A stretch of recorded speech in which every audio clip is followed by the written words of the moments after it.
Ya ole ngaluenga nga wa koe ole imle ko koe ia o ngalule fonga falalunga ka kia fo ile wa ia kule vavir nginga luenga sa ngaluenga I kamaki ya fafka ile koe la ko malosi ma fa peong fa kinga ile olo malo lo ngi le asungi ngol kisimas ia ai nga ua kele lava se vaenga ile nga karingi fal ia o kapenga fal kulisi ia male fengon maumanga o halu fa kasia me umar ke me kasi ngai kamiki ia e o la ko maua fia ngalu ai ma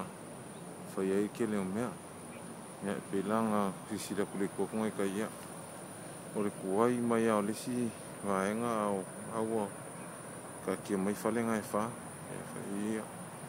no ko feklangi ke mi mo lesi ia vaenga le mo nga idum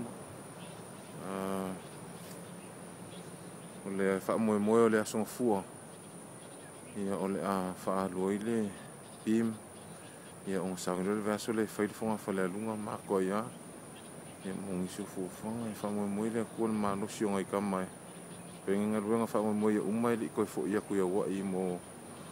le ko ka penga mai ia ole wa ia ku ngal ngiro fungo ma ko fi ia ngo yuka ma ko penga ia ole lo fungo ako le ia sa mo kwa ma ko fi ke meli ku pusu nami ia ai wile ia fa fka ile ko pole ala ia ngi fu ko mo ngi va ngoi ko ngal lu ai